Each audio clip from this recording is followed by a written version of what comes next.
Hey guys, today we're going to do something different. Today we're actually going to talk about Leblanc builds, because Leblanc has been in a very weird kind of state currently, where Road of Ages is kind of killing her in some ways, but there's actually ways to play around it, and a lot of people think for some reason it's Leander's, but Leander's actually does the same damage as if you're just going full burst. So we're just going to talk about it, about the builds, and basically what is the better way and when to actually build each item.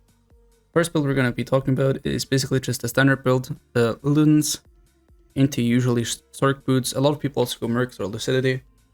It's also doable, but I think Sorc boots are just the best for the champ, since the champ just wants as much damage as possible, obviously. Into usually, most people go Shadow Flame, but the thing is, often people mix these two items, which means they'll go Shadow Flame, and then instantly go Storm Surge, which is not a good combo. I used to think it's a good combo, but the thing is, you delay your Rabadons, you delay Void stuff, you kind of just, it just doesn't really do anything good for you. And the damage is not even that different if you would just build Rabadons. But a correct build, which I'll show you right now, is basically, if you're playing into range jumps, you want Storm Surge. I'll just type it here. The components are way better, so even 90% of the games you actually want Storm Surge. But the thing is, it gives the passive that is like a mini phase rush. And a lot of champs, like for example, I'll say Syndra, Ari, Orianna, these are all champs that basically want to rush you down. And when you actually can't kill them in one rotation, they can rush you down. Basically the item passive, the movement speed, just helps you. Whenever you W back, you can just run out and then just running away. It is also the cheaper version of the both items, so I think personally it's a better item. But if you're into melee champs, I usually still go Shadow Flame. It's still a good item as well. It also spikes way heavier than Storm Surge. As said, I would prefer to go Storm Surge 90% of the games. But if you have to team fight, I think Shadow Flame is better. Then the next mistake a lot of people do is when they see one MR item on the enemy team, which means they'll have like 60 MR, right? Because 40 is base MR plus 20, which is usually like Mercs or something, for example. They'll always go Void stuff, but the thing is, this is not really worth it. Unless you actually have someone with, I think the calculation is like 70 MR, if I'm not wrong. So you're straight up just better to go rush Raudons right after. Unless, the only actual unless there is if the enemy, I'll say all the squishies and everyone is just getting MR, then Void stuff obviously benefits. So I'll say above 70 MR, something like that. So the actual best build is to go Gunblade. Bro, I'm so used to old items still. To going Ludens, and usually you want to go Alternator in between here, which I do, and then finish the boots, and then finish either the Storm Surge or the Shadow Flame into Rabadons. And then after Rabadons, basically this still applies. Either if they're above 70% HP, you just go Wood stuff. If they're not above 70%, you just go any of the other items here. I also wanted to add in Lichbane, but Lichbane kind of feels bad currently. I don't know, I don't like that item, I'm gonna be honest with you. Cosmic Drive also used to be an option, but you just lose too much stats for it. I cannot lie to you. You can also go Horizon Focus. I don't know why I forgot to add that in here. This is also doable, but the thing is, I don't know, cool reaction on the Leblanc, like it's nice. But that's why you already have so much in runes, and it just doesn't make sense. I would rather just get burst on items. The preferred rune is still Electrocute. Electrocute has always been the highest damage. There used to be a time where you could go Airy or First Strike, but First Strike got hardcore nerfed and Airy is just not good compared to the buffed Electrocute. Sudden Impact also just a no-brainer, it's just the best rune. Here you can change between the either getting the free ward every, I think it's 4 minutes, I think, if I'm not wrong. I might be wrong here. Or just having overall sweeper and everything more up. I like this one more. I think the assassin one, this ward, is better for the build above, but we're gonna talk about that later. And basically on the last row, the Relentless Hunter or the Old Hunter, I cannot lie to you, I think both are pretty okay. I prefer to go Relentless Hunter, but you do you. There is time where Old Hunter is just better. Like for example, I'll just say Akali. I mean, now that Akali has 2 minutes ult cooldown, I think it's not that necessary, but I still like having it, honestly. Then Set, for example. Ahri is also an example because Ahri has, I think, 1 minute 30 cooldown on ult, which means your ult can, if you actually get ult hunter stacks, can be up twice in that duration, which is huge. And I think that's basically most of the jumps I would prefer it into. In the small tree, or the secondary tree, as most people would say, you basically have 2 rune pages that you could run. Or well, you have 2 rune pages, but there's like multiple options, obviously. You can go Transcendence plus Scorch, which is like the no-brainer of mid lane, I feel like. I would prefer to have Gathering Storm usually, but the thing is, in current meta, I feel like having early lead is just more important, and most games are just over at 15 minutes anyway. On the small, or sort of, okay, I'll call this the small tree for this time. You have Core Reduction Shard, and the Adaptive, and the Instant Health. Instant Health on mid lane is just way better, because fights at level 3 and level 4 matter more than anything else, honestly. You can change the Core Reduction with attack speed, or you can also just go double Adaptive. Well, whatever you feel like, honestly. I just like Core Reduction because usually I go this rune page when I can stomp my laner at level 6, which means, for example, like lanes like Syndra, Orianna is usually one of those lanes. Set is also usually a lane that you want your ult and everything back up as soon as possible. Then this combo is just really good because you have, I think, 13 ability haste at level 6.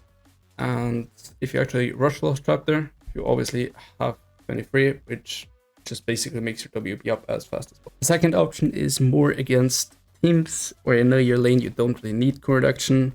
You can just play the lane without Core Reduction, like heavy Core Reduction.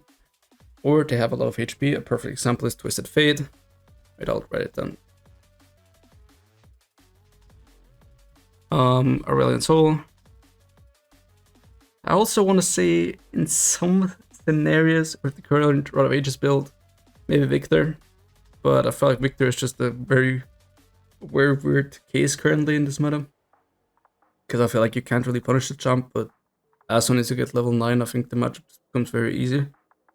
But level 1 to level 7, it's very hard. But basically these jumps. Now you might be thinking, why against Twisted Fate though?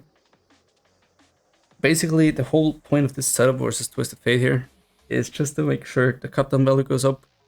Like the whole point of Twisted Fate is to stay as much HP as possible while rotating on the ult, obviously, or just overall being on the map.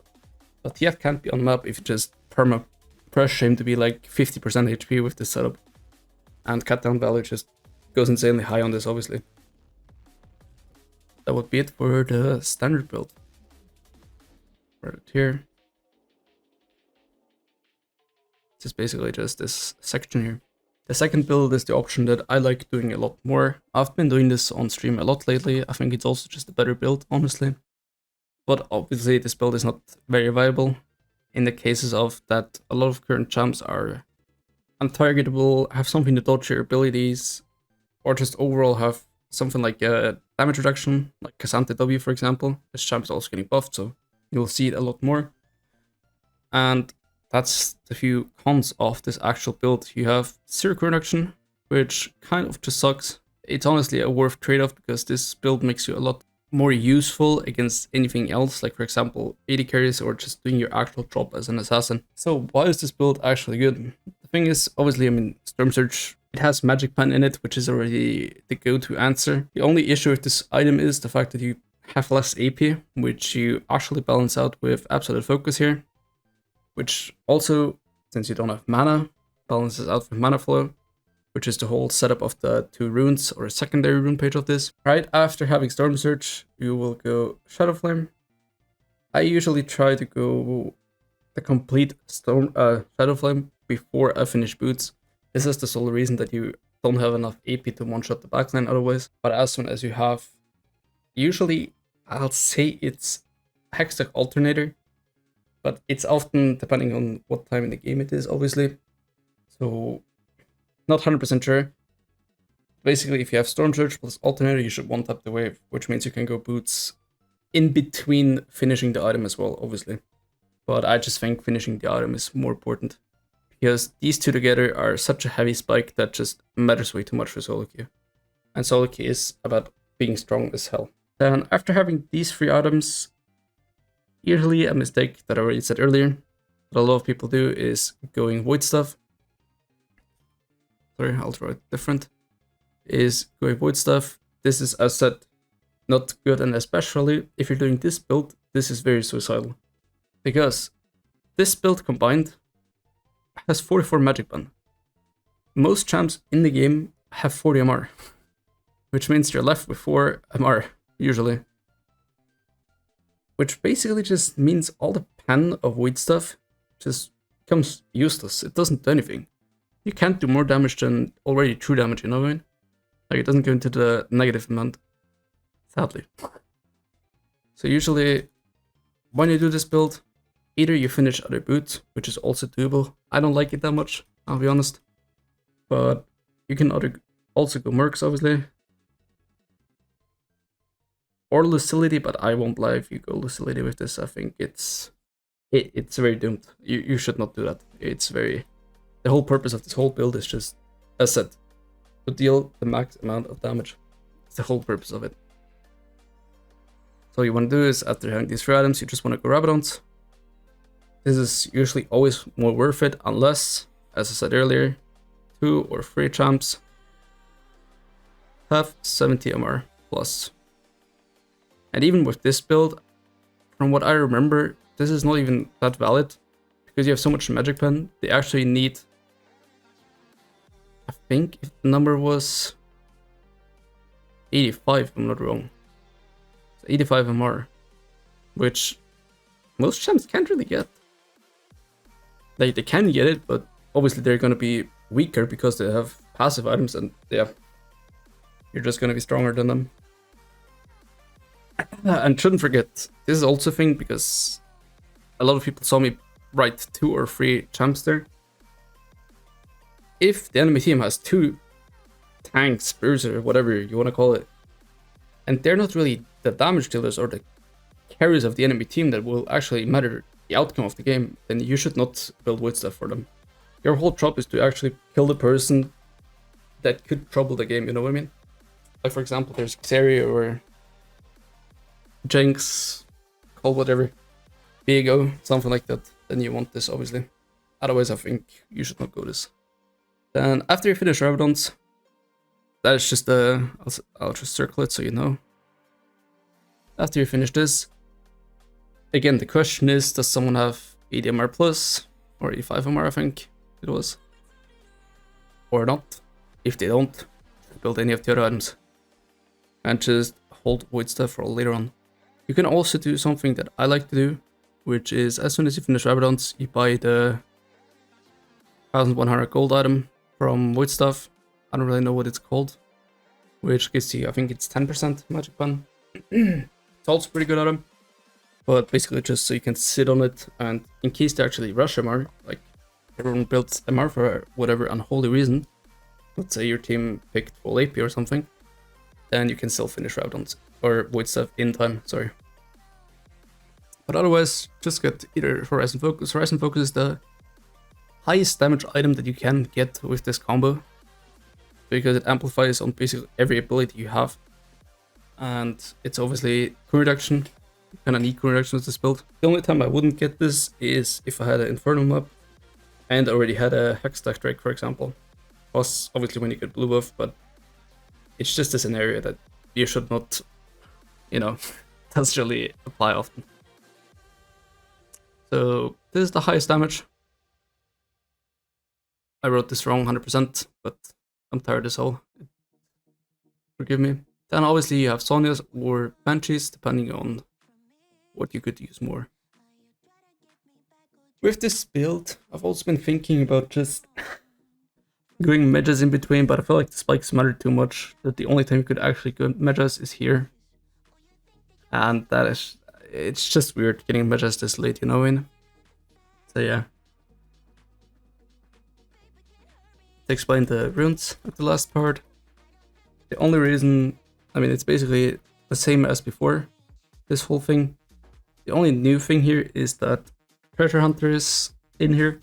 Why is that? Treasure Hunter basically just allows you to get as much AP as possible. As said, this build wants to spike early on 2 items, which means Treasure Hunter just helps on this part.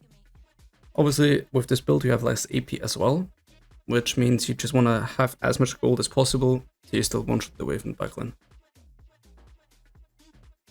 And well, I already explained mana flow. Mana flow because you don't have any mana in this build, and Leblanc is mana hungry. Absolute focus because then you can push the wave quicker, and it also brings up the lack of AP from not having Ludens. I think Storm Surge is 80 AP if I'm not wrong, and Luden's 100. I like the good double adaptive just because of the, as said, wave clear. You need as much AP as possible, and the whole point of the build is to just on top. There's also some scenarios or items, I'll say, that I've been asked about a lot. Like, for example, Crypt Bloom. Since it got buffed, it now gives 20 ability haste. But the issue is, this doesn't really fit into anything, I won't lie. Because LeBlanc is good at 2 things. Either it's a battle mage, which you play with crew reduction, or it assassinates, and this is like the most mid item for both.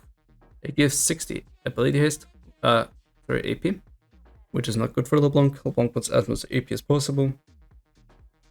But it gives ability haste, which is something LeBlanc wants if he can't burst. But in current meta, I feel like it's just not worth it, and you should just get void staff always, honestly. Then we also talked about Liandry or HP stacking items like Riftmaker, I'll say, or just Liandry in the current meta, because a lot of people would think the passive makes sense, because sort of Aegis gives HP and stuff. But this is also not good, mainly for the reason that LeBlanc can't really stay long in a fight. The only time you could actually do this is if you go Legend Haste, and you combine it with the current reduction shard, and you build Blackfire Torch.